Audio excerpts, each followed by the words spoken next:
Ahora invitamos al doctor Juan Carlos Serna a pasar al escenario.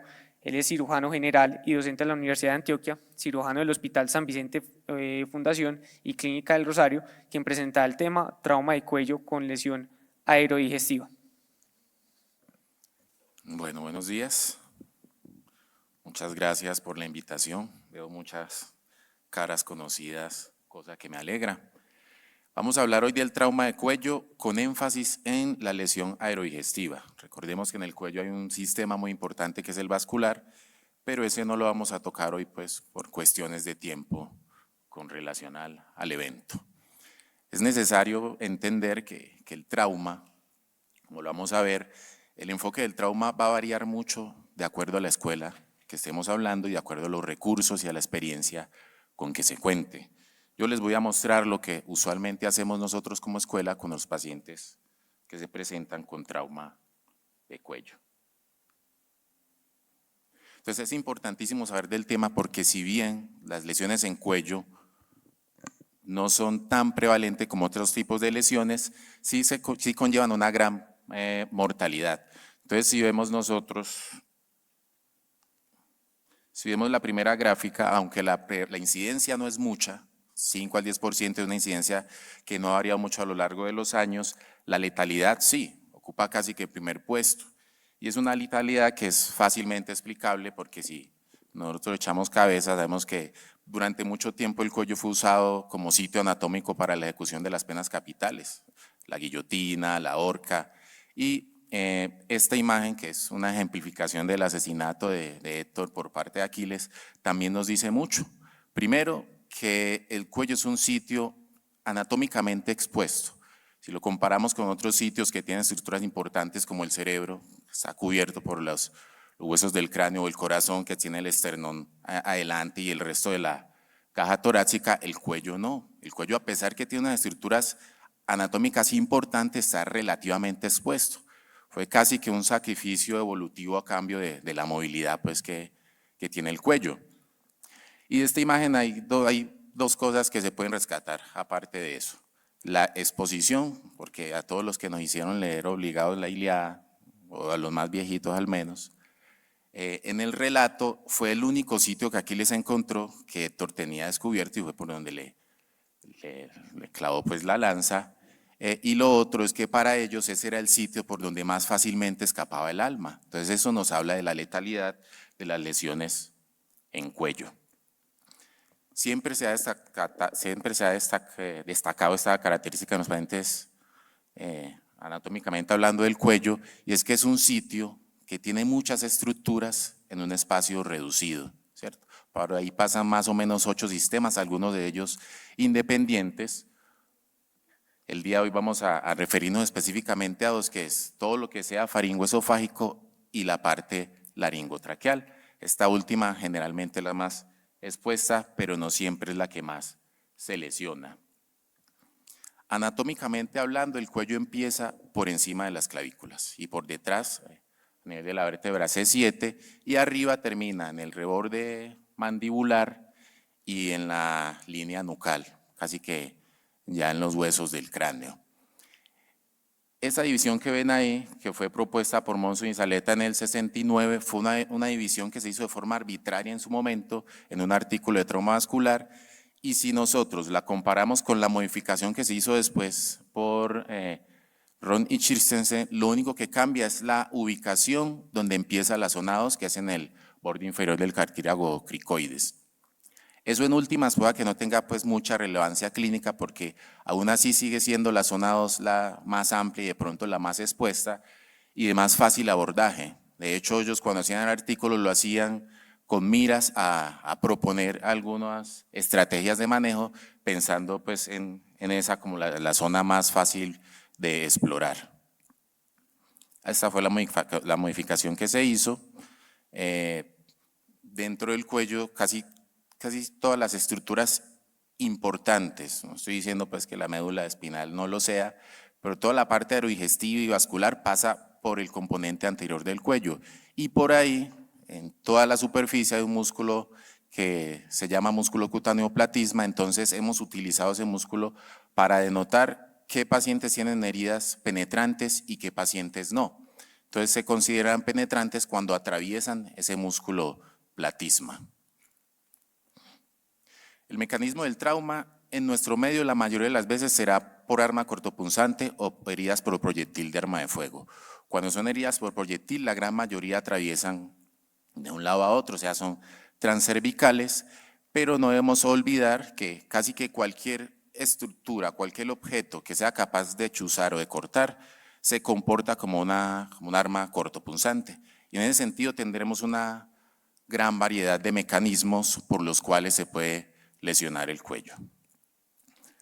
Por su exposición, la mayoría, epidemiológicamente hablando, estará ubicada en la zona 2 y las manifestaciones clínicas van a depender de la magnitud del trauma y de la zona que esté comprometida. En esta revisión de caso, por ejemplo, el paciente llegó con el objeto empalado y con hematoma, pero teniendo en cuenta los sistemas que se pueden comprometer, el paciente puede presentarse con disfagia, odinofagia, hematoma, sangrado, disfonía, ¿cierto? A algunos se les puede palpar enfisema, y lo que nosotros hacemos con toda esa constelación de síntomas es generalmente darles un valor diagnóstico para orientar el enfoque. En ese sentido aparecen los famosísimos signos duros y signos blandos. Cuando hablamos de signos duros nos referimos a signos de certeza de que hay lesión, o sea, signos que no nos dejan ninguna duda de que el paciente tiene compromiso de ese órgano, y los signos blandos son signos que son sugestivos, pero que yo no puedo asegurar que tiene una lesión o no. Entonces, generalmente a los signos blandos, lo que hacemos con ellos es ir a buscar las lesiones, mientras que con los signos duros yo pudiera prácticamente ya que planear algún tipo de intervención. Eso lo tenemos en casi todos los sistemas. Vamos a enfocarnos en la parte aerodigestiva. Para el enfoque, quise traerles esto para mostrarles cómo ha sido la evolución del manejo del trauma cervical. Esto es lo que ya no hacemos, y es explorar a todos los pacientes con trauma en cuello que son penetrantes. Muchas veces o durante mucho tiempo se hizo esto basado en algunos artículos en el que se justificaba esta conducta basados en la mortalidad. Pues obviamente los pacientes que se operaban tardíamente tienen una mortalidad mayor, y si yo de entrada todos los penetrantes los exploraba, la mortalidad no llegaba al 6%. Pero la otra cara de la moneda es que el 50% de las veces que se exploraban esos pacientes no tenían nada, ¿cierto? Y en algunos artículos fue el 50%, en otros artículos fue el 60%. Entonces era una tasa altísima de falsos positivos que teníamos que corregir. Entonces se empezó a proponer el manejo selectivo de los pacientes con trauma en cuello. ¿Qué significaba eso? Que con base en los signos clínicos que presentara el paciente, con base en eso, pues establecíamos el manejo. Es decir, el paciente que tiene sangrado masivo o está el chorro, a mí no me queda ninguna duda que el paciente tiene una herida vascular. Entonces, de esa forma se fue encasillando el enfoque de los pacientes con trauma en cuello. ¿Qué hacemos entonces? Basados en esas manifestaciones, tenemos una serie de exámenes para buscar o confirmar la herida que estemos, o la lesión del órgano que estemos sospechando, y con base en eso establecer el tipo de manejo. Eso duró ciertos años. Yo sé que van a escuchar hablar del nuevo boom sobre el manejo sin zonas. El artículo más representativo, creo yo, en el pasado fue el del 2013, que proponía que todos los pacientes que tuvieran cualquier tipo de síntomas, simplemente hacerle una angiotomografía y con base en eso establecer el manejo. ¿Qué consistía eso? Entonces, olvidarnos de los signos específicos de cada sistema, siempre y cuando no tuvieran signos duros, y simplemente el paciente llegó con la herida y tiene odinofagia, angioTAC de cuello, o tiene disfonía, angioTAC de cuello, asumiendo que la angiotomografía tenía la suficiente sensibilidad y especificidad para diagnosticar prácticamente cualquier lesión. O sea, eso supuestamente nos permitía enfocar los pacientes con mayor rapidez. Pero cuando uno analiza los estudios específicos que se usaron para ese artículo, nos damos cuenta que muchos de ellos, la tasa, por ejemplo, de falsos positivos del angioTAC para hacer diagnóstico de las lesiones faríngeas fue superior al 30%. Es más, en este artículo del 2006, las únicas 4 lesiones que diagnosticó el angioTAC, todas fueron falsos positivos. Entonces eso nos llena de dudas sobre este tipo de conducta, ¿cierto? Cuando uno habla con los radiólogos y les pregunta, ¿usted se siente tranquilo para diagnosticar una herida de esófago con un angioTAC? Muchos dicen que no, sobre todo en la parte de la hipofaringe, porque es un estudio que ni visualiza directamente ni tiene contraste oral. Entonces eso limita las posibilidades terapéuticas, las posibilidades diagnósticas. Este metaanálisis de 2021 nos da un poquito más de luz precisamente sobre eso, porque la tasa la tasa de diagnósticos o pacientes que tuvieron lesiones esofágicas y que no se pudo diagnosticar por angioTAC fue el 19%. Si nosotros la mezcláramos con las de la hipofaringe, se subiría hasta el 26%. O sea, es una práctica que aún nos deja con muchas dudas sobre enfocar al paciente con el nuevo boom del manejo sin zonas y confiar plenamente en la angiotomografía para el diagnóstico de todas las lesiones. ¿Cierto? Entonces, vamos a ver cuál es el enfoque que usualmente nosotros hacemos. Como Nati lo dijo, siempre vamos a hacer énfasis en el ABCD porque de nada sirve que yo sepa que al paciente hay que hacerle una endoscopia para diagnosticar una lesión de esófago si el paciente ya no existe, si ya se desangró, si ya una lesión de la vía aérea lo mató, ¿cierto? Entonces, vamos a hablar de los manejos específicos y vamos a empezar con el sistema gastrointestinal. Entonces, como dijimos, lo primero es saber qué manifestaciones tiene el paciente. Si un paciente con trauma en cuello se presenta con hematemesis masiva, muchas cosas en medicina y en cirugía son intuitivas. Entonces yo no puedo pensar que del estrés se le perforó la úlcera gástrica y entonces hay que hacerle, no sé, hay que ponerle omeprazol o cualquier otra cosa. Tengo que pensar con lógica y en ese sentido lo primero que debo sospechar es que el paciente tiene una herida de esófago. Entonces por eso se considera un signo duro la hematemesis masiva, ¿cierto? Ahora, si el paciente le está saliendo saliva por la herida o si estaba comiendo chicle y le salió el chicle por la herida, cualquier cosa que denote que no deje ninguna duda que el paciente tiene una lesión faringoesofágica, se consideraría signo duro. Por el contrario, si el paciente tiene oinofagia, disfagia, dolor cervical o si por casualidad tiene una RX de cuello, que a veces lo vemos en los servicios de urgencia y tiene aire retrofaríngeo, yo debo pensar que aunque no estoy seguro, no tengo la certeza de que el paciente tiene una lesión, sí debo sospechar o al menos ir a descartarla con otras ayudas diagnósticas, es decir, no le puedo dar de alta al paciente. Este es un paciente del servicio que se presentó con una herida en cuello y le estaba saliendo saliva por la herida. Entonces, ¿qué hicimos con él? Cervicotomía. Y tenía una lesión en el esófago que se le hizo un reparo primario. Otra estrategia que nos pudiera servir en urgencias y que la hemos abandonado es la famosísima prueba del sorbo y es paciente en el que yo sospecho lesión, sobre todo pues del sistema faringoesofágico, darle un poquito de azul de metileno, como lo ven ahí en el vasito, se le deja una gasa en la herida y se ve cómo la gasa se empieza a pintar con el azul de metileno. Entonces, este es un paciente en el que no me queda duda de que tiene una lesión del sistema faringoesofágico. Las otras, los pacientes con signos blandos, ¿cómo le vamos a buscar las lesiones? Con el esofagograma, que cada vez tenemos mejor sensibilidad, la endoscopia, que no son excluyentes los uno del otro, más bien son complementarios. De hecho, cuando se usan los dos juntos, la sensibilidad y especificidad es cercana al 100%, ¿cierto? El angioTAC, el esofagoTAC, perdón, que poquito a poco se fue metiendo dentro de las herramientas que usamos para diagnosticar lesiones, sobre todo en esófago cervical, ha demostrado también a lo largo de los años, ha alcanzado una sensibilidad y especificidad suficiente para considerarlo también en las lesiones faringoesofágicas. Y una vez diagnosticada la lesión, pues lo que hacemos es, en la medida de lo posible, hacer una cirugía temprana, porque en la medida en que pasa el tiempo la mortalidad aumenta mucho por la sepsis que hacen estos pacientes con lesiones esofágicas. Nosotros lo hacemos con una cervicotomía izquierda y por ahí hacemos el reparo de la lesión. Los casos muy complejos donde no es posible repararlo, pues hacemos una esofagostomía, que es dejarle el esófago abocado al cuello o cercano al tórax, para drenarlo y así disminuir la contaminación.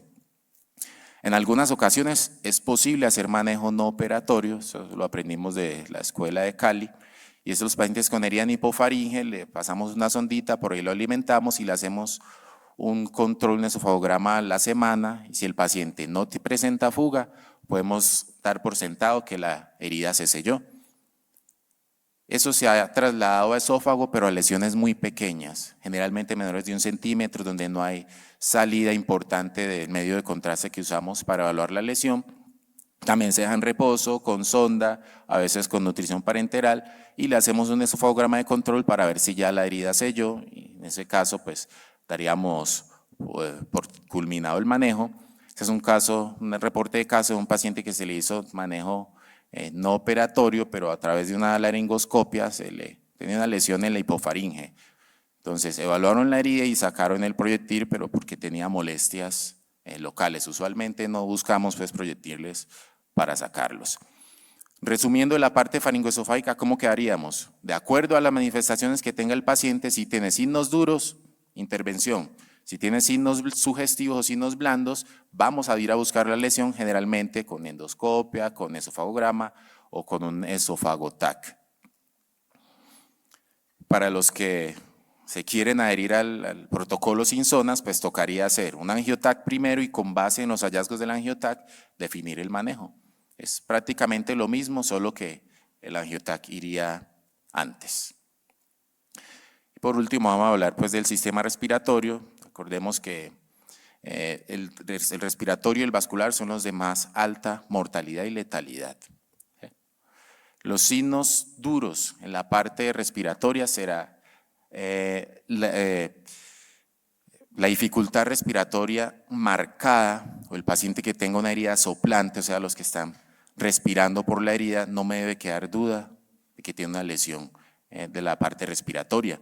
Por el contrario, los que tengan disfonía, ofonía o dolor cervical, todos pacientes, aunque yo no tengo la certeza de que tiene una lesión, tengo que irla a buscar, sobre todo en los pacientes con mecanismo de trauma cerrado. La ayuda diagnóstica que usamos para diagnosticar estas lesiones generalmente es la nasofibro, que puede llegar hasta los bronquios incluso. Tiene una buena sensibilidad de especificidad. Para los casos de trauma cerrado la tomografía sigue siendo muy buena. Y una vez diagnosticada la lesión, pues buscamos la manera de repararlo. Aunque se presenta este escenario en pocas ocasiones, lo podemos encontrar. Si usted es paciente que llega con la vía aérea expuesta, en ese caso, dependiendo de la experticia de quien lo aborde, se podrá asegurar la vía aérea pues, directamente por la herida mientras se establece un manejo quirúrgico.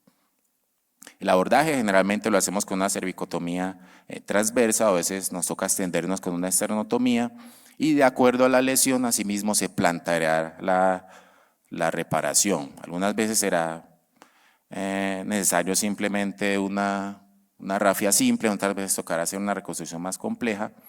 Este es un reporte de caso en el que se hace una forma exitoso manejo endoscópico de una herida en tráquea, ¿cierto? No se ve mucho.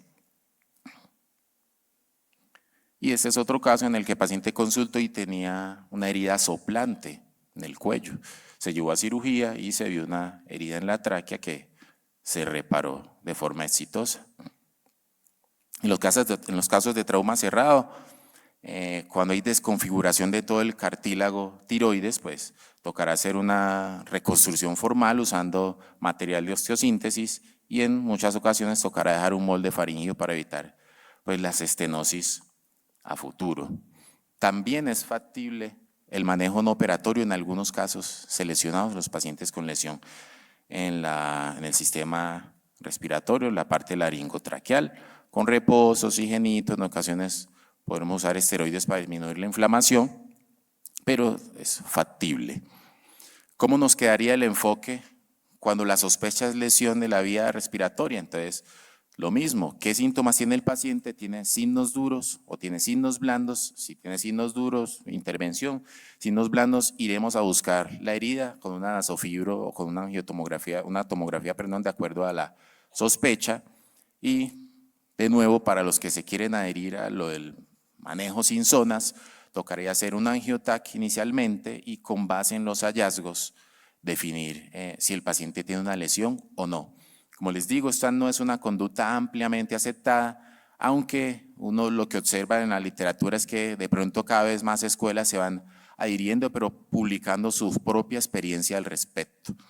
En ese sentido, de pronto pues nos tocará a nosotros construir nuestra propia experiencia, pero a la fecha el enfoque basado en la sintomatología nos ha dado buenos resultados. O sea, el diagnóstico de las lesiones rara vez se nos pasa. Estamos hablando de que más del 90% de las veces logramos diagnosticar y tratar de forma adecuada a los pacientes. Ahora, el paciente que es asintomático, lo primero que yo debo establecer si el mecanismo fue penetrante es si la herida entró o no entró. No podemos mezclar mecanismos. Entonces no puede ser que, no sé, sí, una herida por punzante, pero también le pegaron unos batazos en el cuello, dieron pata, y yo lo miro y no es penetrante, no, ahí hay dos mecanismos distintos. Entonces cuando el mecanismo es únicamente cortopunzante y la herida no atravesó el platisma, yo puedo considerar a ese paciente con una herida no penetrante. Y si tiene una herida no penetrante, la posibilidad de que tenga una lesión interna es nula. De esos pacientes se les puede dar de alta. En cambio que los pacientes que tienen una herida que sí fue penetrante, yo no necesito meterle el dedo al músculo cutáneo, simplemente lo puedo estirar y ahí uno alcanza a ver si la herida fue penetrante o no, se puede hacer una idea. En los pacientes que tienen una herida penetrante pero que no tienen ningún síntoma, yo por lo menos debo observarlos de 24 a 48 horas para algunas escuelas, tal vez con 24 sea suficiente, para ver si en ese tiempo con un examen seriado el paciente presenta algún tipo de manifestación que cambie mi conducta.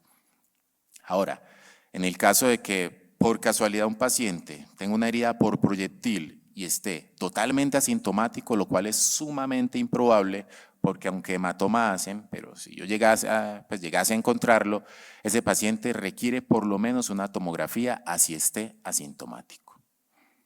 Entonces, ese va a ser nuestro enfoque, o al menos ese es el enfoque que nosotros utilizamos para diagnosticar y tratar a los pacientes con heridas en cuello que se presentan con lesión aerodigestiva.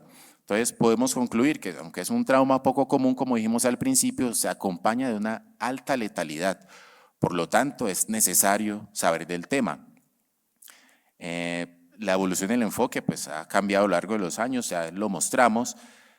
Cada vez contamos con ayudas diagnósticas más precisas y con la posibilidad de hacer manejos más conservadores. Lo del manejo sin zonas es todavía un enfoque en evolución que probablemente nos iremos refiriendo a él cada vez en mayor proporción de acuerdo a la experiencia que construyamos sobre el tema. Muchas gracias.